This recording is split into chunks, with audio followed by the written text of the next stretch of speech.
Mia Carter stepped through the revolving doors of the Aurora Royale Hotel, her paint-spattered t-shirt and faded denim jacket in stark contrast to the marble lobby. At 32, Mia carried herself with quiet assurance, though exhaustion tugged at her posture after a long shift teaching art to underserved youth.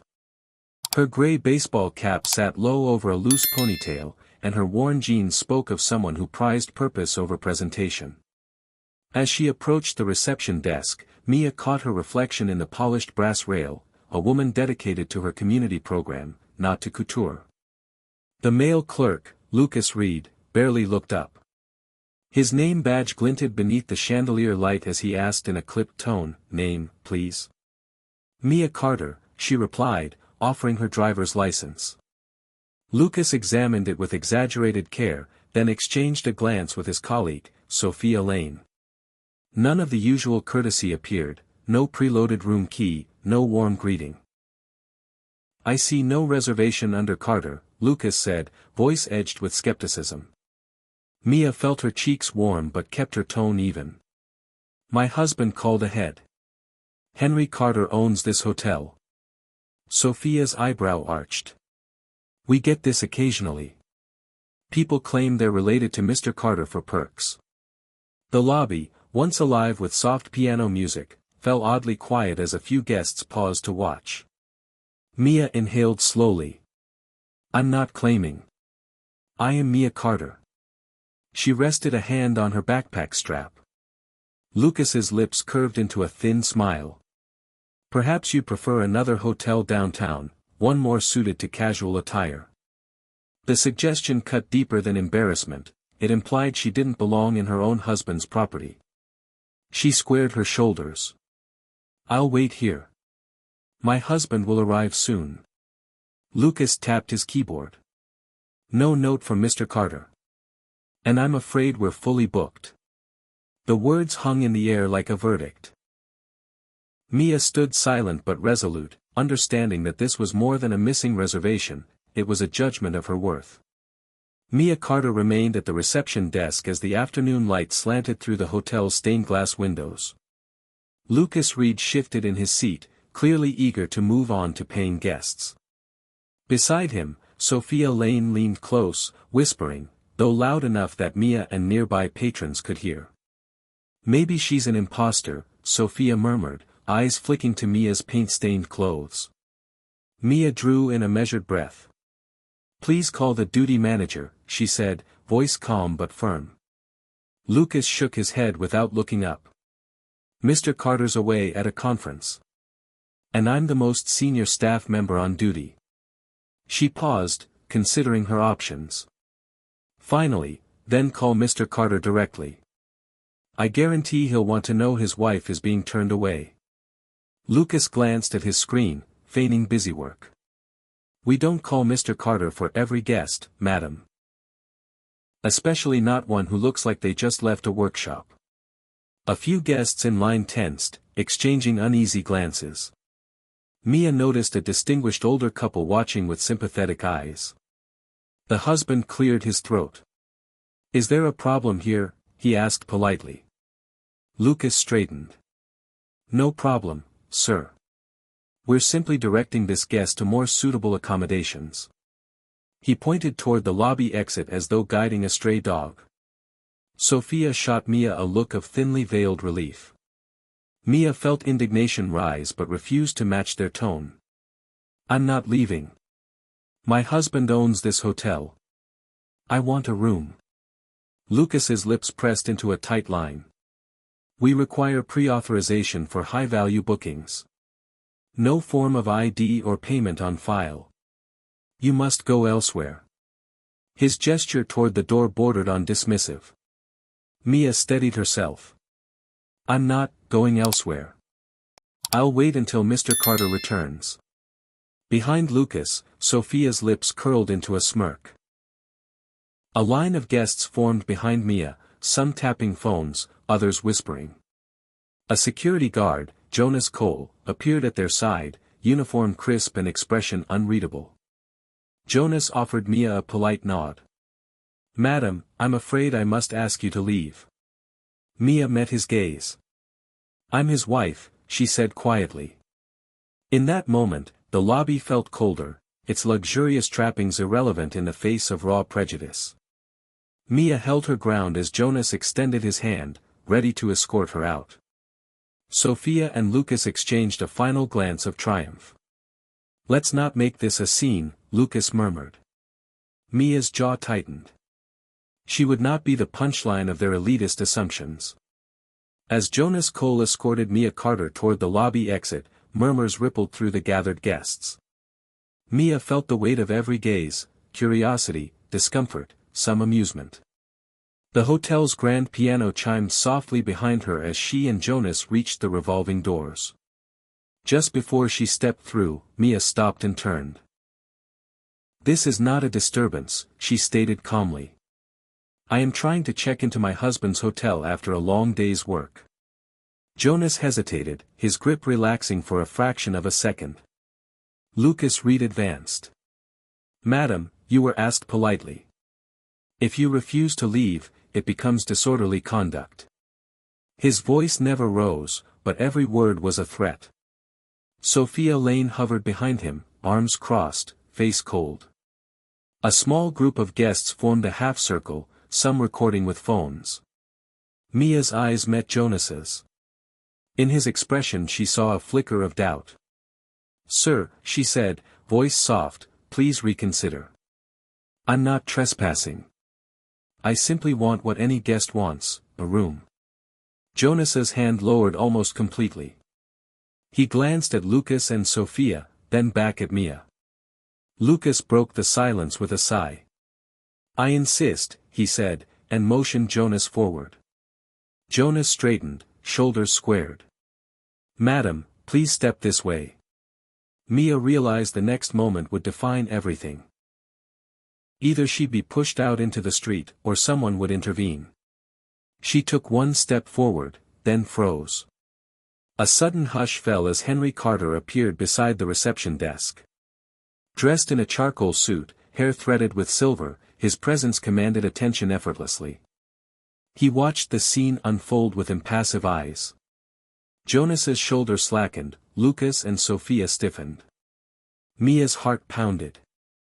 The guests parted as Henry moved into the center of the lobby, his gaze settling on Mia's paint-stained attire and the cluster of staff. She stood tall, backpack at her feet, meeting his eyes with relief. Henry spoke in a quiet voice that carried, "What seems to be the problem here?" Lucas swallowed, mouth dry. Sophia's cheeks colored. Jonas looked torn. Mia exhaled, hope flaring in her chest. At last, her voice did not go unheard. Henry Carter surveyed the scene, Mia, flushed but composed, standing before the reception. Lucas Reed and Sophia Lane, caught between protocol and obvious embarrassment, Jonas Cole, hands still hovering at Mia's elbow. The hotel's crystal chandeliers scattered light across the marble floor, where every guest now watched in rapt silence. Slowly, Henry took a step forward. Without raising his voice, he addressed Lucas. "Lucas, please release her arm." The single sentence hung between them like a gavel striking. Lucas hesitated, then mutely let go. Sophia covered her mouth, eyes wide. Mia's posture softened as relief washed over her. Henry moved to stand beside Mia, placing a protective hand lightly on her shoulder. "My wife is a guest here, regardless of her attire," he said, voice steady and low. His control of the room was immediate, whispers faded, back straightened, and the subtle tension lifted. Sophia managed a half bow. "Mr. Carter, I apologize. We misunderstood." Her apology trembled, more from recognition of guilt than from protocol. Lucas swallowed and nodded. Jonas rubbed the back of his neck, still in uniform but no longer blocking Mia's path. Henry turned to Mia, offering a small, reassuring smile. "Are you all right?" Mia nodded, her relief tempered by indignation. "I am now." She touched the watch on her wrist, a gift Henry had entrusted to her care, then returned her gaze to the staff. Henry addressed them both. "I'd like an explanation for why my wife was refused." Lucas swallowed again, searching for words. Sophia swallowed hard. Finally, Lucas cleared his throat. Sir, we follow strict procedures for high-value reservations. Without pre-authorization, we believed someone was taking advantage. Henry's lips pressed into a thin line. You believed you could judge her worth by her clothes, he said. His tone was neither angry nor mocking, simply factual. Every eye in the lobby tracked the exchange as Henry continued, Mia is the reason this hotel exists. I trust her judgment, and you should learn to treat every guest with the same respect. Sophia's eyes lowered. Lucas glanced at his screen, avoiding Henry's gaze. Jonas shifted, uniform collar creaking. Mia took Henry's hand. His presence, calm yet unyielding, had turned a private insult into a universal lesson. In that moment, the power dynamic irrevocably shifted. Later, in the private hallway outside the manager's office, Henry Carter stood with Mia while Lucas Reed, Sophia Lane, and Jonas Cole assembled before him. The plush carpet muted their footsteps as Henry closed the door behind them. Thank you for coming, Henry began, folding his hands behind his back. I want to understand exactly what happened. Lucas cleared his throat. Sir, when Ms. Carter arrived, her reservation did not appear in our system. We followed standard protocol for high-value bookings, request pre-authorization, verify identity, then confirm the room. Henry's expression remained neutral. So you refused entry to the owner's wife because her name wasn't in your system? He turned to Sophia. And you suggested she seek more suitable accommodations because of her appearance? Sophia swallowed. Sir, it's not personal, just hotel policy. Her voice cracked. Mia watched quietly, her calm presence emphasizing the disparity between policy and humanity. Henry folded his arms. Policy exists to protect guests, not to humiliate them. You had no right to judge her based on clothing. He faced Jonas then. And you, Jonas, you were ready to remove her by force. Why? Jonas's gaze flickered between Henry and Mia. Sir, I was following Lucas's instructions, he admitted. I didn't want to cause trouble, but I thought she was trespassing. Henry nodded once. You all made the same assumption, that worth is defined by appearance. That assumption nearly cost you your integrity. Lucas's shoulders slumped. I see that now. Sophia fought back tears. I'm sorry for my words, Mr. Carter. Jonas chimed in, voice hushed, I apologize, too. Mia placed a gentle hand on Henry's arm, signaling she preferred a constructive solution. Henry straightened. Good. Apologies are a start, but we must do better. He pulled a leather-bound notebook from his pocket. Tomorrow morning, I'm convening an emergency meeting of all hotel managers. We will overhaul our training on bias and customer service. This hallway conversation will be part of the new curriculum. Lucas looked up, curiosity replacing shame. You want us to help train others? Henry nodded. Your first-hand experience with prejudice makes you invaluable teachers. We'll partner with Mia's community art program to run workshops on empathy and respect. Sophia's mouth fell open. Jonas's eyes brightened. Mia squeezed Henry's hand, pride shining in her gaze. Thank you, she said softly. Turning a mistake into a lesson, this is how real change happens. By 8 a.m. The next day, the Aurora Royale's boardroom hummed with anxious energy. Hotel managers from every department, front desk, concierge, security, housekeeping, filed into their seats around a mahogany table. At the head, Henry Carter stood, Mia seated beside him. Lucas Reed, Sophia Lane, and Jonas Cole occupied seats in the front row. Henry tapped a glass of water. Thank you all for coming on short notice, he began. Yesterday, a grave error occurred, we judged a guest by her appearance rather than her character. That guest was my wife, Mia Carter. A ripple of recognition passed through the room. He flipped open his notebook. Today, we launched the Dignity for All initiative. Step 1, mandatory anti-bias training for every staff member, led in part by those who experienced the mistake, Lucas, Sophia, and Jonas. Heads turned, uncomfortable glances passed between the three. Sophia cleared her throat.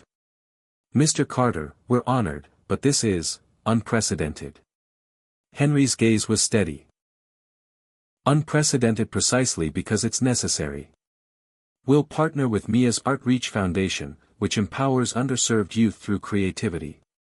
You will volunteer in her program next week. Jonas inhaled sharply. Lucas and Sophia exchanged a stunned look. Henry continued, Step 2, revise guest service protocols. From now on, every staff member must greet each guest with an open question, not an assumption. No more pre-authorization demands without first verifying identity, and never exclude based on appearance. He pointed to a slide behind him displaying empathy, respect, inclusion. Step 3, evaluation metrics tied to guest feedback. We'll track satisfaction scores and personal testimonials. Failure to meet standards will be addressed through coaching and, if necessary, reassignment. Lucas raised his hand tentatively. Sir, what about immediate support for Mia's Outreach students? Henry smiled. Glad you asked. Step 4. We'll host an Outreach showcase here next month, featuring artwork by the children. The lobby will transform into a community gallery. The room buzzed with energy as managers scribbled notes. Jonas leaned toward Sophia. I never thought I'd teach art to kids, he murmured. She offered a tentative smile. It might be rewarding. Finally, Henry closed his notebook. This hotel's reputation is built on luxury, yes, but true luxury is respect. You three will co-facilitate training sessions with Mia. After you've completed your volunteer days, you'll help roll out the program group-wide. Lucas, Sophia, and Jonas rose together, resolve in their expressions. Mia placed a hand on Henry's arm. I'm proud of what we're doing, she said quietly. Henry kissed her temple. The mood shifted from contrition to collaboration, a tangible sign that reform was underway. 3 months on, the Aurora Royale Hotel feels transformed. Guest satisfaction scores have climbed 23%, with glowing praise for the lobby's inclusive atmosphere. A new plaque near the entrance reads, At Aurora Royale, dignity and respect guide every welcome. Lucas Reed now greets guests with genuine warmth, no matter their attire, and shares stories of his Outreach volunteer days. Sophia Lane has joined the hotel's community partnership team, coordinating monthly art workshops for local schools. Jonas Cole leads security training sessions, using his own experience to illustrate how empathy enhances safety. One afternoon, Mia Carter walks through the lobby in jeans and a casual sweater, no hat today, and smiles as a family of elementary school children admire artwork lining the walls. Their paintings, displayed in collaboration with her Outreach Foundation, bring color and life to the space. Mia pauses by their display, a vivid mural titled Belonging. Henry Carter appears at her side. Look at how far we've come, he says, pride in his voice. Mia gently squeezes his hand. It's more than policy, it's culture. Nearby, Lucas guides an elderly couple past the mural, graciously explaining each piece. Sophia helps a visitor find information on upcoming community events. Jonas stands watch by the grand piano, nodding to guests rather than blocking them. Later, Henry and Mia leave together. As they pass the plaque, Mia reads the final line aloud, We judge not by appearance, but by recognizing the inherent worth in every individual. She looks at Henry. This place has a soul now. He smiles. Thanks to you. Months earlier, a woman in a baseball cap faced humiliation here. Today, that same space champions art, empathy, and dignity. The ripple that began with one moment of prejudice has become a wave of lasting change, reminding every guest, every staff member, and every community member that true luxury lies in respect.